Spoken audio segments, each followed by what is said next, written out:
Primera de Reyes, capítulo 17, versos 1 al 7. Entonces Elías Tisbita, que era de los moradores de Galaad, dijo a Acab: Vive Jehová Dios de Israel, en cuya presencia estoy, que no habrá lluvia ni rocío en estos años, sino por mi palabra. Y vino a él palabra de Jehová diciendo: Apártate de aquí y vuélvete al oriente y escóndete en el arroyo de Querit, que está frente al Jordán. Beberás del arroyo, y yo he mandado a los cuervos que te den allí de comer.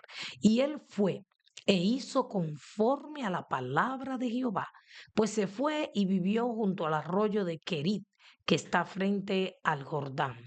Y los cuervos le traían pan y carne por la mañana, y pan y carne por la tarde, y bebía del arroyo. Pasados algunos días, se secó el arroyo, porque no había llovido sobre la tierra. Elías, profeta de Dios, también llamado el profeta de fuego, ya que con su oración, a través de ella, Dios hizo descender fuego del cielo en aquel momento en que Elías confrontaba a los profetas de Baal, y el Señor se manifestó con fuego desde el cielo, dándole la victoria al profeta Elías.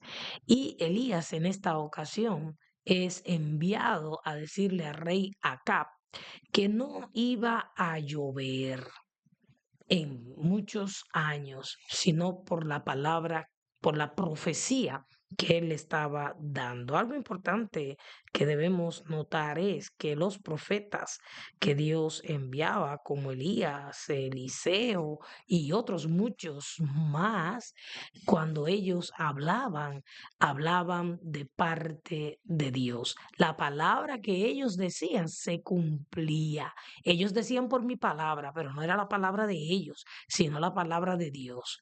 No como en los últimos días que estamos viviendo, que mucha gente se autodenomina profeta y profetiza, pero muchas de sus profecías no se cumplen. Estas personas tenían un común denominador, estos profetas de la palabra del Antiguo Testamento, y es que tenían una relación tan estrecha con Dios, eran obedientes, hacían la voluntad de Dios, y por eso cuando ellos decían una palabra, venía del cielo, y por venir del cielo se cumplía.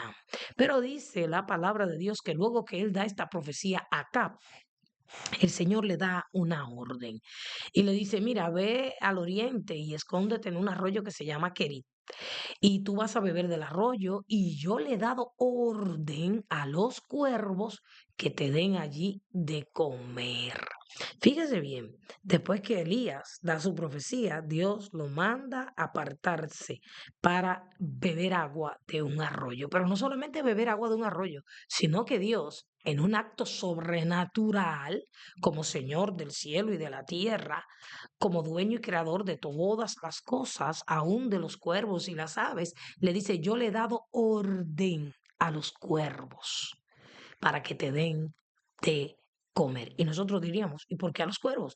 Porque Dios puede mandar a seres humanos, a seres inanimados, porque Él es el creador, el dueño de todas las cosas. Y Él tiene poder para decirle a un ave como los cuervos: Mira, ve allí a tal sitio y dale de comer a mi siervo. Y esta historia nos muestra el poder sobrenatural de Dios, que para Dios no hay nada imposible, y que Dios es soberano, usa a quien quiere, cuando quiere y como Él quiere. Él es el Dios todopoderoso. En Santiago capítulo 5 verso 17 dice que Elías, este hombre que estamos hablando, el profeta, era un hombre sujeto a pasiones como las nuestras.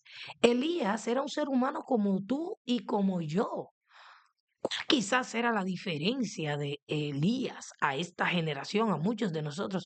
Que Elías era un profeta sujeto a lo que Dios hablaba. Era un hombre que estaba en el secreto de Dios, oyendo la voz de Dios, obedeciendo al mandato del Señor. Muchos de nosotros queremos ser usados y queremos profetizar. Sin embargo, no nos detenemos a tener comunión íntima con Dios, a escuchar la voz de Dios, a oír qué es lo que Dios quiere que nosotros prediquemos, hablemos. Y es por eso que la profecía de los últimos días es una profecía engañosa, falsa, porque la gran mayoría está hablando desde su propio corazón y en su carne. Y es por eso que esas profecías, muchas de ellas, no se cumplen. Pero este hombre hablaba desde el corazón de Dios, porque su comunión íntima con Dios era profunda, porque él oía y conocía a Dios y Dios se le revelaba. Otra cosa, él era profeta. Esto es un don que Dios da. Él había sido escogido para esto y él obedeció, según vimos la palabra. Sí que tuvo sus momentos de debilidad, tanto así que quiso morirse. ¿Y a cuántos de nosotros no nos ha pasado? Después de aquella gran victoria de derrotar a los profetas de Baal, este hombre quiere morirse, se sienta debajo de un enebro. Por eso la palabra dice que Elías era semejante a nosotros. Ahora, ¿qué es lo que tenemos que imitar de Elías? Esto, el Señor le da una orden. Mira, vete, vas a beber agua de un arroyo y yo le voy a decir a los cuervos que te alimenten. Pero ¿qué sucede?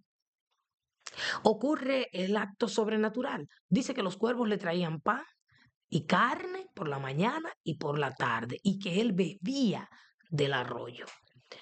Pero pasado algunos días, dice el versículo 7, se secó el arroyo. Porque, como bien él dijo, Dios dijo a través de él, no había llovido sobre la tierra. Hasta aquí todo estaba bien. Elías estaba viviendo un momento sobrenatural, extraordinario, obedeciendo a Dios, pero ahora se seca el arroyo.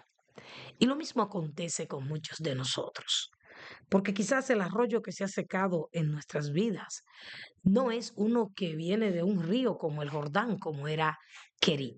No es un arroyo físico natural. Quizás nos hemos secado espiritualmente. Probablemente nos hemos secado financieramente. Esas fuentes a las cuales nosotros acudimos constantemente y de las cuales dependemos se secan. La única fuente que nunca se secará será la de Dios. Porque la fuente que es Cristo es un manantial inagotable de agua que salta para vida eterna. Por eso el Señor le dijo a la samaritana, si tú vuelves a beber agua de ese pozo natural donde tú buscas agua, vas a volver a tener sed, te vas a sentir seca, pero el que bebiere del agua que yo le daré, que es Cristo, que es la palabra, que es tenerlo a Él en nuestra vida, no tendrá sed jamás. Ahora, en esta historia, Dios hizo que ese arroyo se secara. Sí, porque el profeta estaba siendo alimentado y satisfecho por el agua. Pero Dios hizo que... Y usted diría, ¿y por qué Dios permite los tiempos de sequía en la vida de Elías y en nuestras propias vidas? El versículo 8 y 9 nos revelan la manera en que Dios obra en nuestras vidas.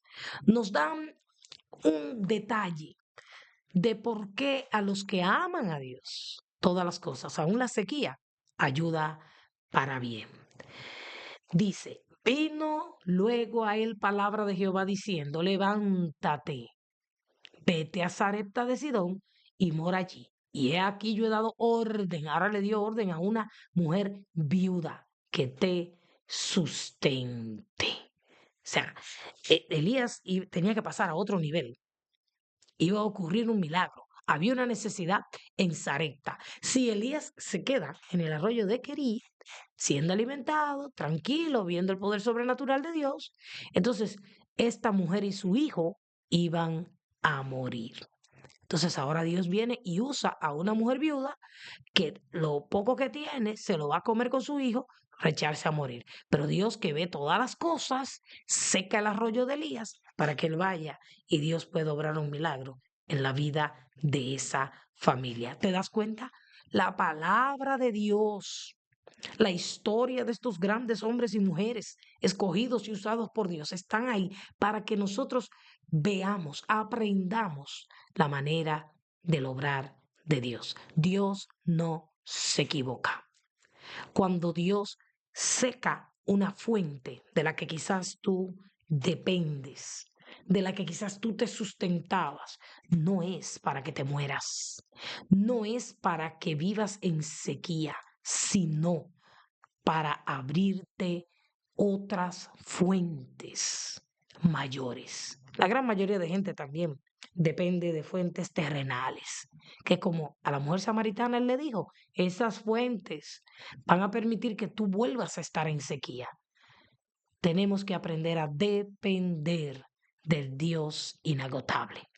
Pero sobre todo, tenemos que aprender a obedecerle sin cuestionar y sin quejarnos. Porque si se ha secado alguna fuente en tu vida, de cualquier índole, pero tú le obedeces a Dios, pero tú escuchas la voz de Dios y haces lo que Dios te manda, entonces verás que Dios ha secado esa fuente para abrir otra mayor. Dios no se equivoca.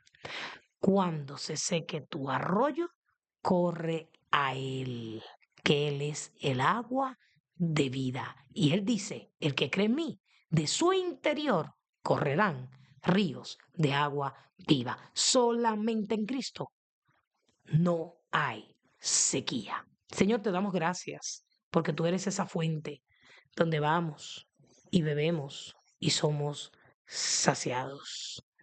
Señor, refréscanos, renuévanos, sácianos del agua de vida eterna. Te lo pedimos en el nombre de Jesús. Que Dios te bendiga.